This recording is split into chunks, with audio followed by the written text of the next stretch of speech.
There are 4 questions that we're asking of these Psalms as we go through them. And so Psalm 84, we can ask, what does this Psalm tell us about God? What does this Psalm tell us about people? If what is said in this Psalm is true, then how will you respond to it? And then also, who could you share the truth of this Psalm with? Even maybe this week. Now, Psalm 84 was written by some people called the sons of Korah. And the sons of Korah, they were descendants of a guy called Kohath, who was one of the Levites, the tribe of Levi, who was set aside by God when the Israelites left Egypt, and there was 12 tribes, and the Levites were set aside to work in the, it wasn't a temple back then, in the tabernacle, and be priests and serve and all that sort of thing. Well, they're descendants of this guy, and they are the doorkeepers, or the gatekeepers, if you will, in the temple. So these guys, they're not the priests, and they're not the key people involved, but they are the doorkeepers. They stand guard, they let people in, they let people out. They keep out people who shouldn't be there. They are the doorkeepers in the temple. Now, of all the Psalms in the Bible, 11 Psalms are attributed to the sons of Korah. And each one of them is a beautiful psalm that expresses a spirit of great gratitude and humility to an awesome and mighty God. They express a longing for God and a deep devotion to him and to be in his presence. They almost read like love letters to God. Now, I know in our day and age, almost nobody writes letters anymore, so emails or texts or WhatsApps to God. I, in my younger days, when I was courting my wife, my fiancée then as was, I guess, wrote an occasional letter to Beck by hand. And my handwriting is atrocious, and so I tend to write in uppercase just to make it legible, but I painstakingly wrote out letters to Beck in lowercase. This is true, isn't it? Okay, right. So she's looking at me like that never happened at all. I'm like, I definitely remember it was true. So, painstakingly wrote out in lowercase. So it took me a long, long time. And I even remember Beck writing back to me and responding as well. And so it's a great expression of love, the time that it took to, I know. When the movie's made, it'll be an amazing story. But when you get, and maybe you don't know, but when you get a letter like that, you find that you open it with anticipation, you read it, and then maybe you read it again, and then maybe you come back to it at a later time, and maybe you take time with it, and then you study it a bit more to kind of just really grasp what the meaning is of some of the words that are being said. You don't just casually throw it aside. It's something that you treasure, something that you take time with. You come back to it again and again. That is how some of these Psalms are. They're beautiful love letters to God. And Psalm 84 is one of those. So have this in mind as we read this psalm, that this is almost like a love letter to God, written by the people in the temple who stand on the doors. Who stand on the doors. So Psalm 84, verses 1 to 4, says this: "How lovely is your dwelling place, O Lord of heaven's armies.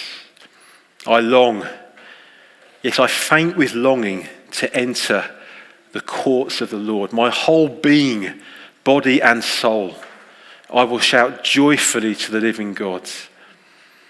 Even the sparrow finds a home, and the swallow builds her nest and raises her young at a place near your altar. O Lord of heaven's armies, my King and my God, what joy for those who can live in your house, always singing your praises. How lovely is your dwelling place. How beautiful. How wonderful." Before Jesus came and made a way, the temple was the place where people went to be with God. It was the place where he dwelt with his people. If you wanted to be in God's presence, you traveled to Jerusalem, You went to the temple. And so with this in mind, the writer at this time, he is yearning and craving and desperate to be in that place of the presence of God. It isn't just something that would be nice. Oh, it would be nice to go to the temple one day. Oh, maybe it'd be nice to pop in there occasionally. It's not. It would be nice to do that if it was convenient. The writers are craving being in the presence of God. They're yearning for it. They're desperate for it. We live, maybe it's just me, we live in a kind of world and a generation, it's a bit take it or leave it. Yeah, I can take it or leave it. Oh yeah, it's the temple. Yeah, I can take it or leave it. It's not at all what this is trying to convey. He says, I faint with longing to enter the courts of the Lord. It's almost overwhelming, the desire to go and be where God is.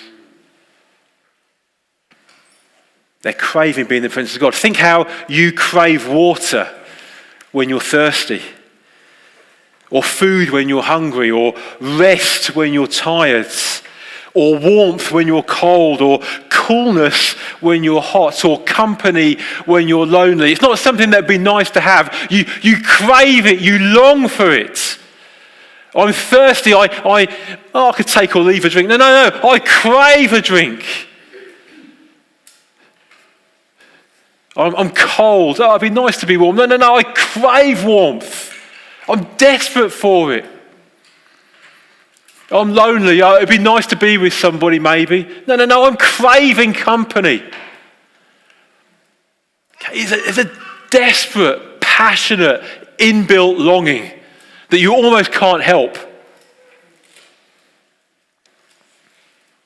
This writer is craving the presence of God. How lovely is your dwelling place. O Lord of heaven's armies, I long, yes, I faint with longing to enter the courts of the Lord. This is more than going to a building. It's more than just going to the temple. It's talking about a longing, a craving, a hunger to encounter the presence of God.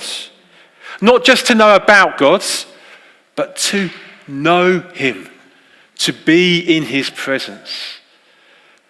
This isn't the call to go out to go and find out facts about God, to go and find out information about God. It's a call to go and sit in his presence, to kneel in his presence, to just be where he is. Now, some commentaries related this to going to church. I think it's much more than going to a meeting. But there is something in here about belonging. The people of Israel got to go together to the temple. They got to encounter, they could go alone, but they got to encounter God together. And there is a desire in here to gather with others in the presence of God and together yearn and crave to know him and worship him. You know, we live a little bit in a culture, if we're not careful, a Christian culture that will say, well, you know, I'm a Christian, but church, I can take or leave church. Now, don't get me wrong, church is massively imperfect in every way. And this church is hugely imperfect, partly because I'm part of it. Yeah? And as long as I'm part of it, it's never going to be the perfect church. And as long as you're part of it, it's not going to be either. Not just me. But, so the church has loads of faults. It's not a perfect place. But there's something about yearning and craving together the presence of God that you don't get if you think, well, I'll just be a Christian and be on my own merry way. Okay, but you're missing out on something that God intended, was that together we get to enjoy God together. Now, of course, we live in a time where God no longer dwells in a temple. Because of Jesus' death on the cross, he removes the sin that was a barrier between us and God. Matthew 27, verses 50 and 51 talk about the moment just as Jesus died. It says, when Jesus had cried out again in a loud voice, he yielded up his spirit.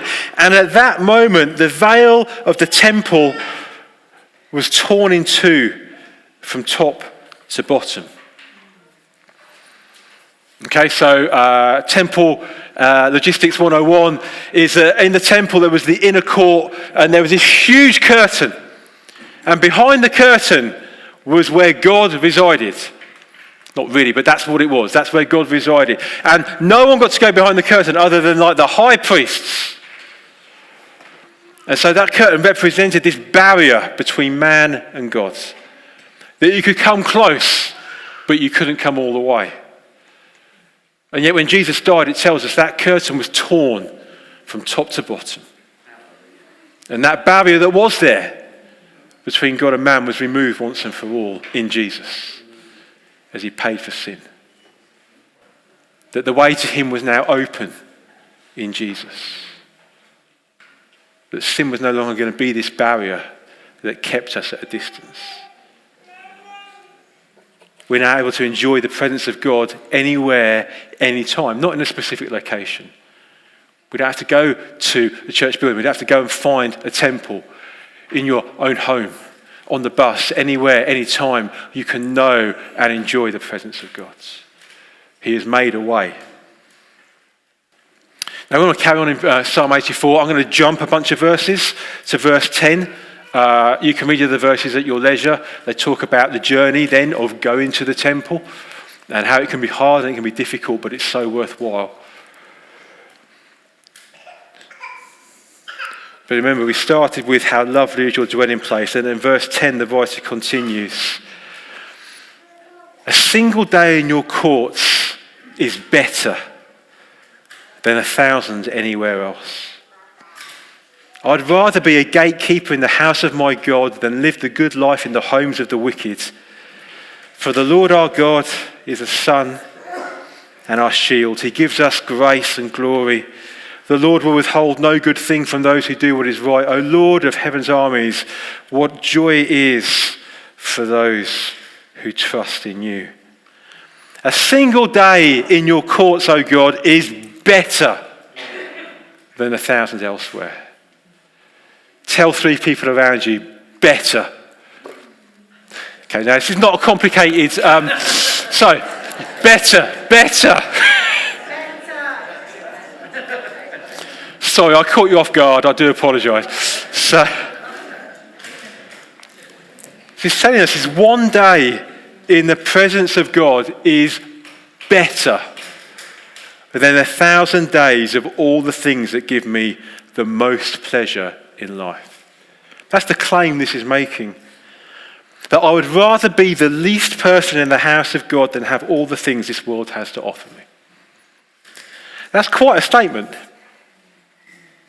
Yeah, I mean, that's quite a statement that this person is making. One day with you is better than 1,000 days with anything else this world has to offer me. That's the claim he's making. And that can seem to, gosh, there's quite a lot of things that I like. There's quite a lot of things in life that I enjoy doing. There's even quite a few people in life that I like, within reason. Okay, there's quite a lot of things in this world that I enjoy, that bring me genuine pleasure. This writer's telling me, but one day in the presence of God is better than all those things combined. It's an astounding statement to make, but actually it's a measure of what it is to have a relationship with the God who created us. Imagine this. Think of all the places maybe that you'd love to go, or maybe that you've been. Think of all the people that you'd like to be with. Think of all the things that bring you joy and pleasure. These verses say loud and clear, one day in the presence of God is better than all those things combined. That's quite a claim. Think about almost a fish. I've taken a tack here. A fish out of water doesn't go very well. It does all this jumping around, and I'm not going to do it for you. But you can imagine it flops around. It's not in its natural environment. It's kind of dying. But what happens when you take that fish and you put it back into the water? Off it goes. in the place where it was supposed to be, in the place where it was created to be. That's what it's like when we come and dwell in the presence of God. Because actually, it's the place we've been created to be. We've been created by God that we might know him. Not know about him, not see him from afar, know him intimately.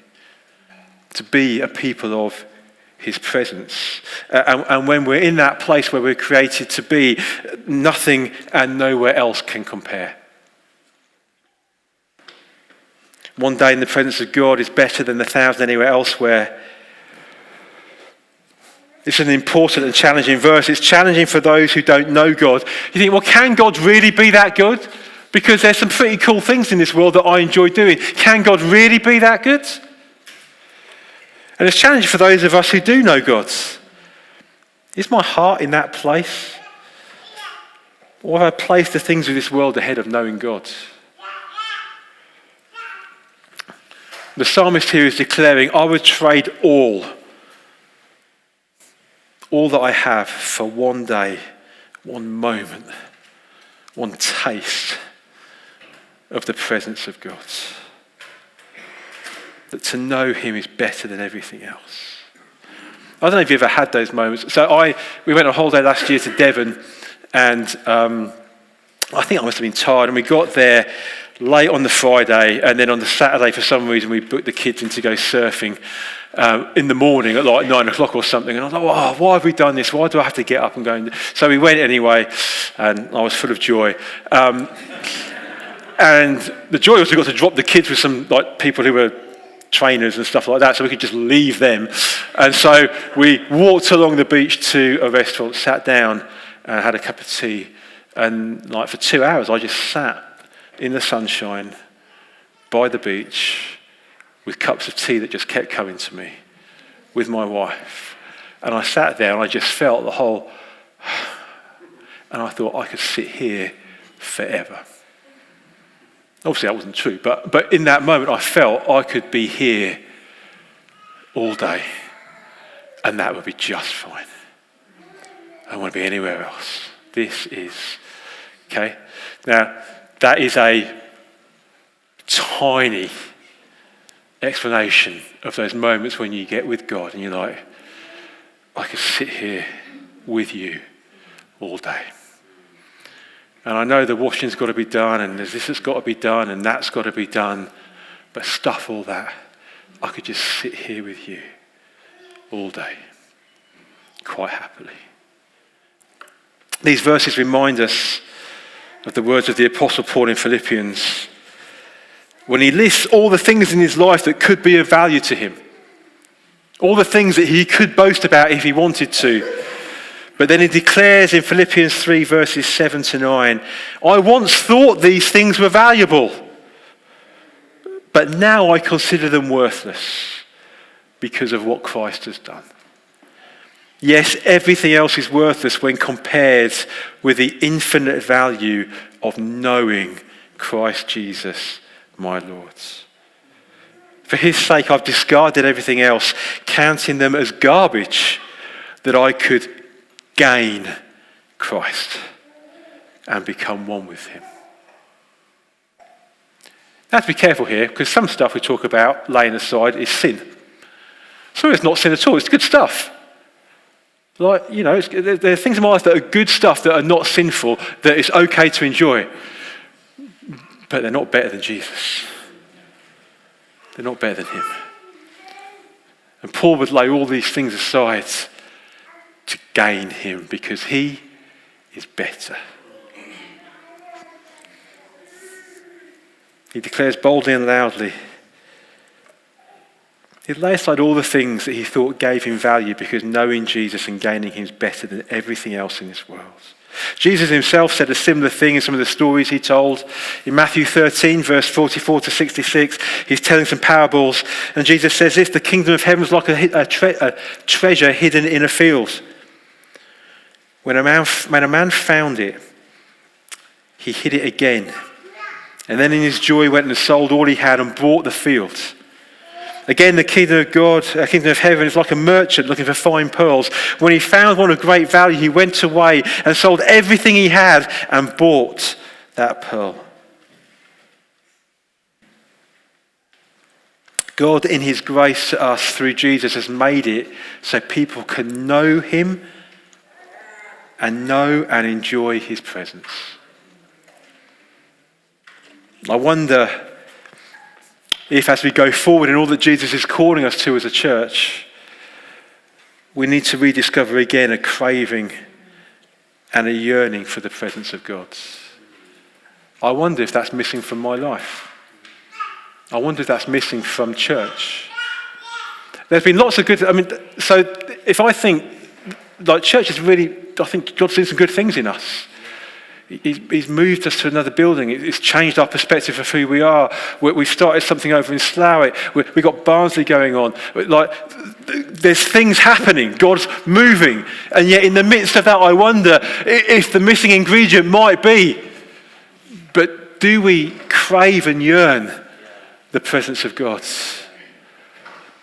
You remember, if you read the book of Ephesians, it's the letter Paul writes to Ephesians, it's a great letter. And then if you get to the start of Revelation, the letter Jesus writes to his churches, he says this to Ephesians: you've done wonderful, wonderful things. You're really, really busy. You're holding up. You're doing great. But I have this against you. You've forgotten your first love. Our call as a church is not to be busy doing lots of things. That might happen. Our call as a church is to love Jesus and to enjoy his presence and to worship him. And we can't get away from that. Otherwise, what are we? And who are we? More than anything, I'm a person in the presence of God. He's made it possible. More than anything. Everything else has to flow out of that place. And I don't know, in church leadership, you look and you think, what are the buttons you can press to make something happen? Think about terms like revival. What lever do I have to pull to make revival happen? Well, no one really knows. But I do know that there's something of a yearning and craving for the presence of God that not just I, but that I think we need to go on a discovery together in. And I don't know that I know how to do that. To be honest with you, I don't know that here's a plan. If you take this away and do this, I don't know. They're all different. But there's something that needs to stir within us that is a craving. A bit like when you're thirsty, you'd do anything to get a drink. Like, you're desperate for it. It's like it just has to happen. Maybe there's a thirst that needs to kind of well up in us again for the presence of God that says, I'll do anything to be in your presence. Nothing's more important to me. And I don't know how to make that happen, and I don't need to. Together, we get to go on the journey. Together, we get to ask the Holy Spirit to help us. And so that brings us, well, actually, let me finish with this. Let me just finish by reading these verses again, or just some of them. How lovely. In fact, maybe even let's just close our eyes for a moment. I won't because I've got to read it, but close our eyes just for a moment. Just think, just hear. How lovely is your dwelling place, O Lord. I long, I faint with longing to enter the courts of the Lord. A single day in your courts is better than 1,000 anywhere else. I would rather be a gatekeeper in the house of my God than live the good life in the homes of the wicked.